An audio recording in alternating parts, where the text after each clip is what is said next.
Hey, Sage, you know what? I noticed something this morning. Mm? What did you notice, Ash? I saw your desk covered with wrapping paper and ribbons. Were you wrapping Christmas gifts late last night? Oh, wow, you caught me. Yes, I was up until midnight trying to wrap presents. My hands are still a little sore from all that tape and scissors work. That's so sweet, though. I can imagine you carefully choosing the perfect paper for each person. You always put so much thought into these things. Oh, thank you, Ash. That means a lot. But honestly, I always feel a bit nervous about gift giving. Like, what if people don't like what I chose? What if I got the wrong size or the wrong color? Oh, I completely understand that feeling. You know what? I think so many of our listeners feel exactly the same way. The pressure of choosing the perfect gift, the worry about Christmas dinner conversations. It can feel overwhelming sometimes. Yes, exactly. And especially when you're learning English, right? Imagine trying to talk about gifts and food in a language that's not your first language. That's actually pretty scary. It really is. But here's what I want to promise everyone listening right now. Today, we're going to walk through this together, slowly and gently. We'll talk about Christmas food and gifts in the most natural, relaxed way possible. No pressure, no rush.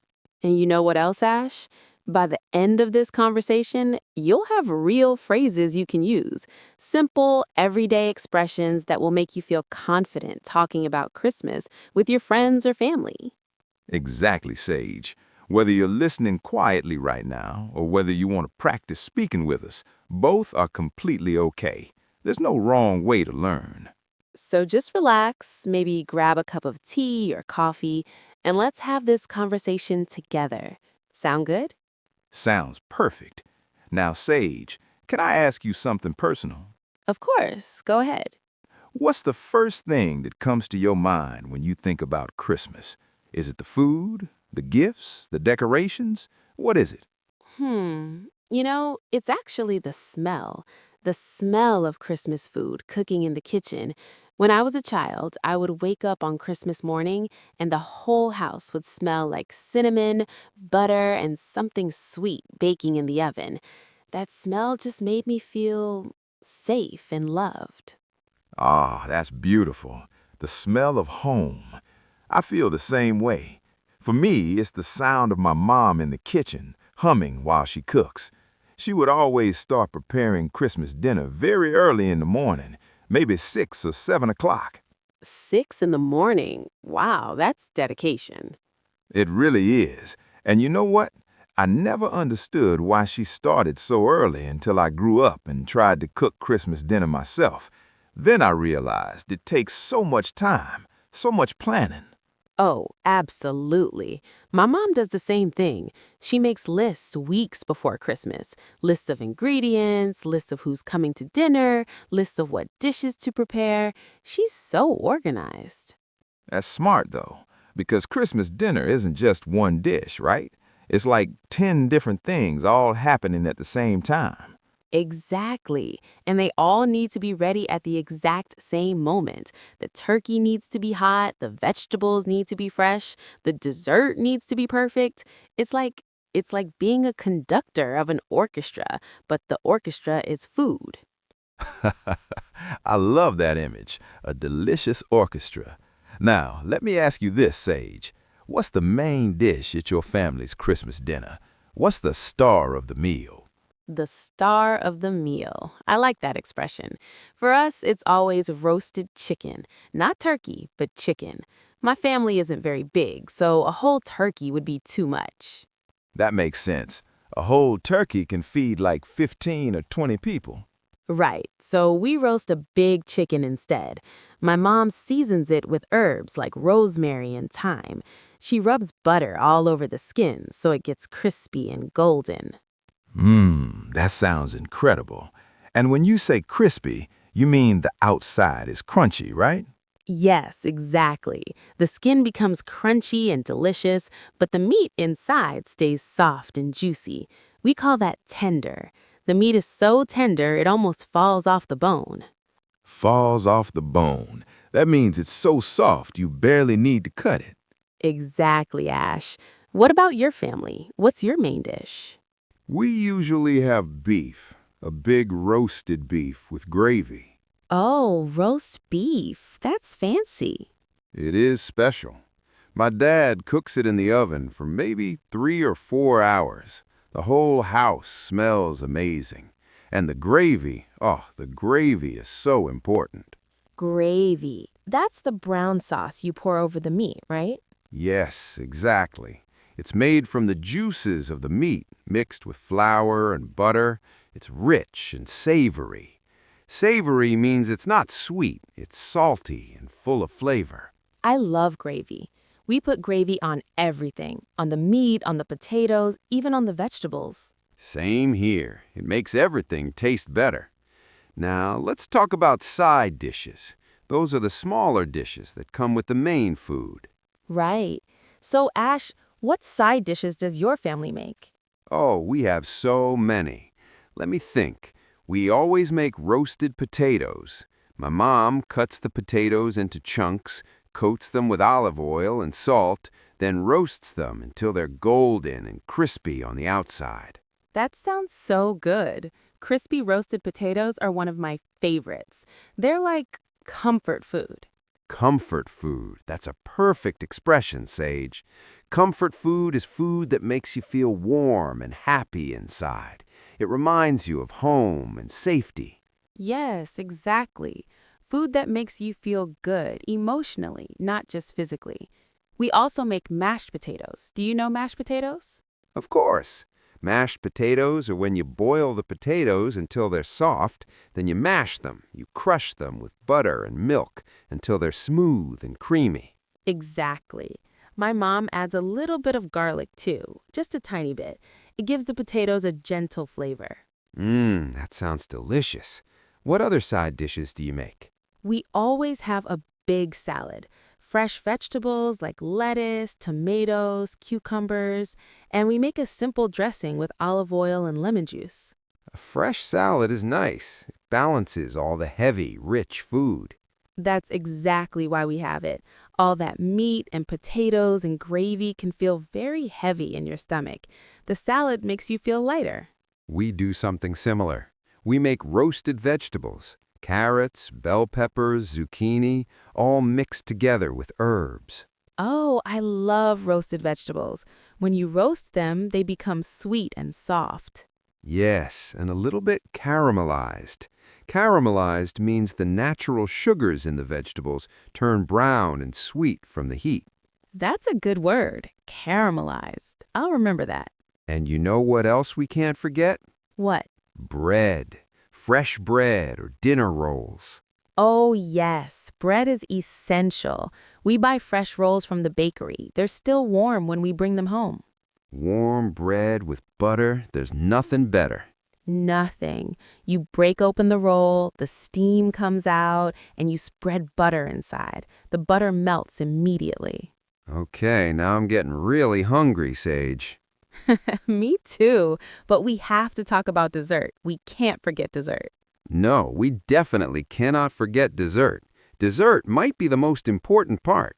I agree completely. So tell me, Ash, what desserts does your family make for Christmas? We always have at least 2 or 3 different desserts. First, there's always pie, usually apple pie or cherry pie. Pie. I love pie. Do you make it from scratch? From scratch, that means making it completely by hand, not buying it from a store, right? Exactly. Yes, my aunt makes the pies from scratch. She makes the crust with flour and butter, then fills it with fresh apples or cherries. The whole process takes hours. But I bet it tastes amazing. It does. Homemade pie is so much better than store-bought pie. You can taste the love in it. That's such a sweet way to say it. Tasting the love. What other desserts do you have? We also make Christmas cookies. My sister and I bake them together a few days before Christmas. What kind of cookies? Sugar cookies, chocolate cookies, gingerbread cookies, all kinds. And then we decorate them with icing and sprinkles. Icing. That's the sweet, colorful coating, right? Yes, exactly. You mix sugar with a little milk or water, and you can add food coloring to make it red or green or white. Very festive. Do the kids in your family help with decorating? Oh, yes, the kids love it. They make the cookies look interesting. Sometimes the cookies are covered with too many sprinkles or the icing is all messy, but that's part of the fun. That's adorable. Messy cookies made with love are the best cookies. Exactly. What about you, Sage? What desserts does your family make? We make something called a chocolate log cake. Have you heard of it? A chocolate log, like a piece of wood? Yes. It's a cake shaped like a log. You roll chocolate cake with cream inside, and then you cover the outside with chocolate frosting. Then you use a fork to make lines in the frosting so it looks like tree bark. Oh, that sounds beautiful and delicious. It is both. It takes time to make, but it looks so impressive when it's finished. Everyone always takes photos of it before we cut it. I love that. Food can be art too. It really can. We also make a fruit trifle. Do you know what a trifle is? I'm not sure. Can you explain? Of course. A trifle is a dessert made in layers. You put cake on the bottom, then cream, then fruit, then more cake, more cream, more fruit. You make it in a big glass bowl so you can see all the layers. Oh, that sounds pretty and delicious. It is both. And you can use any fruit you like. Strawberries, bananas, peaches, whatever's fresh. I want to try making that. It sounds wonderful. You should. It's easier than it looks. Now, let me ask you something, Ash. Sure, go ahead. After all this amazing food, how do you feel? Are you full? Are you tired? Oh, yes. After Christmas dinner, I'm always so full I can barely move. I just want to lie down on the couch. Me too. We call that a food coma. When you eat so much delicious food that you feel sleepy and heavy. A food coma. That's funny, but true. Everyone in my family goes to the living room after dinner and just relaxes. Some people watch TV, some people nap, some people just sit and talk. That's exactly what we do too. It's such a peaceful moment. The hard work of cooking is done, the eating is done, and now you can just enjoy being together. I love that moment. And you know what else I love? What? Leftovers. Oh, yes, leftovers are the best. Leftovers are the food that remains after the meal, the extra food. And on Christmas, there's always so much extra food. Always. We eat leftovers for 3 or 4 days. We make sandwiches, we heat up the vegetables, we have cold chicken with salad. Same here. My favorite is making a sandwich with all the Christmas food inside. Beef, potatoes, gravy, vegetables, everything in one sandwich. That sounds amazing. A Christmas sandwich. I need to try that. You really do. It's even better than the original meal sometimes. Okay, now let's practice a little bit. Are you ready to say some sentences with me? Yes, let's do it. Listeners, don't worry. Just try your best. Repeat after Ash, nice and slow. Here's the first one. Listen first. We're having roasted chicken for Christmas dinner. Now say it with me. We're having roasted chicken for Christmas dinner. Beautiful. Let's try another one. The potatoes are crispy on the outside and soft on the inside. Say it with me slowly. The potatoes are crispy on the outside and soft on the inside. Great job. One more. I love homemade desserts. Together now. I love homemade desserts. Perfect. See? That wasn't scary at all. Not at all. And you know what? If you didn't say the sentences out loud, that's okay too. Maybe you're just listening right now, and that's completely fine. Listening is learning. Absolutely. You're absorbing the rhythm, the pronunciation, the natural flow of English. That's valuable. Now, let's talk about gifts, because Christmas isn't just about food, right? Right. Christmas is also about giving and receiving gifts. And Ash, I have to tell you, I always feel a little nervous about choosing gifts. Really? Why's that? Because I want to choose something meaningful, something that shows I really know the person and care about them. But it's hard sometimes. What if they don't like it? What if they already have something similar? I completely understand that feeling, Sage. I think everyone feels that way sometimes. The pressure to find the perfect gift can be stressful. It really can, but you know what I've learned over the years? What? People don't really care about expensive gifts or perfect gifts. They care about the thought behind it. They care that you remembered them. That's so true. The thought behind the gift is more important than the gift itself. Exactly. So even if you give someone a small, simple gift, if it comes from your heart, it's special. I love that perspective. Now, let me ask you, what kind of gifts do you usually give? Hmm, it depends on the person. For my mom, I usually give something for the home. Maybe a nice candle or a soft blanket. She loves cozy things. A soft blanket is such a thoughtful gift. It shows you want her to be comfortable and warm. Exactly. For my dad, I usually give books or tools. He loves reading and he loves fixing things around the house. That's practical and personal. What about for friends? For friends, I like to give something fun. Maybe a board game we can play together, or a nice journal for writing, or sometimes just their favorite candy or chocolate. Those all sound wonderful. I think the best gifts are things that match the person's interests and personality. I agree completely. What about you, Ash? What kind of gifts do you give? Well, I'm not always the best at choosing gifts, but I try. For my sister, I usually give her something related to her hobbies. She loves painting, so sometimes I give her art supplies, nice brushes, or special paper. That's really thoughtful. You're supporting her passion. That's the idea. For my brother, I usually give him music, maybe a vinyl record of his favorite band or concert tickets. Oh, concert tickets are such a good gift. It's not just a thing, it's an experience. You're giving him a memory. Exactly.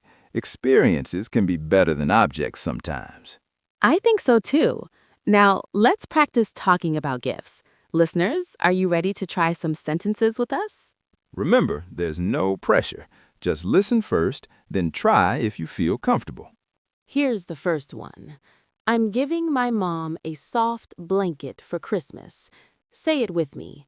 I'm giving my mom a soft blanket for Christmas. Good. Now this one. I want to choose a meaningful gift. Together. I want to choose a meaningful gift. Excellent. One more. The thought behind the gift is important. Let's say it. The thought behind the gift is important. Beautiful work, everyone. You're doing great. Now, Ash, can I tell you a funny story about gift giving? Oh, please do. I love stories. Okay, so last year I wanted to give my friend Sarah a special gift. She loves coffee, so I decided to buy her a French press. Do you know what a French press is? Yes, it's a device for making coffee. You put coffee grounds and hot water inside, then you press down to separate the liquid from the grounds. Exactly. So I bought this beautiful French press, wrapped it carefully, and gave it to her on Christmas Day. She opened it and smiled and thanked me. I felt so proud of my choice. That sounds like a perfect gift.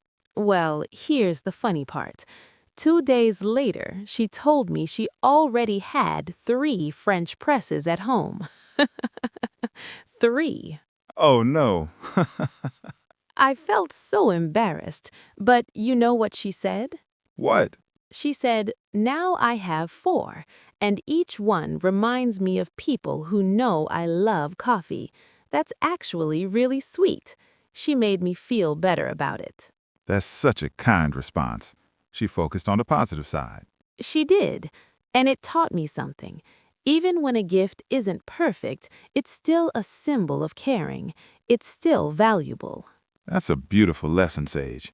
I think a lot of our listeners needed to hear that. I hope so, because gift giving shouldn't be stressful. It should be joyful. Absolutely. Now, let's imagine some situations, real-life moments when you might talk about Christmas food or gifts in English. This will help you practice naturally. Good idea. Let's create a scene. Imagine you're at a friend's house for Christmas dinner. You want to compliment the food. What do you say? You could say, "This food is delicious. Thank you for inviting me." Simple and warm. Perfect. Or you could say, the chicken is so tender. How did you cook it? That shows interest and appreciation. That's nice. You're not just complimenting, you're starting a conversation. Exactly. Now imagine someone gives you a gift. What do you say? First, you say, "Thank you so much." Always start with thank you. Yes, always. Then you can add something specific, like, I love the color, or this is exactly what I needed. Right. Being specific shows you really looked at the gift and appreciate it. Let's practice this together. I'll pretend to give you a gift. Are you ready? Ready. Here, Ash. This is for you. I hope you like it. Oh, Sage, thank you so much. Can I open it now? Of course, please do. Wow, a blue scarf. This is beautiful. I love the color, and it's so soft. Thank you. This is really thoughtful. I'm so glad you like it. I saw it and thought of you. See, listeners? That's how a natural gift exchange sounds. Now you try. Imagine someone gives you a book. What do you say? Repeat after me. Thank you so much.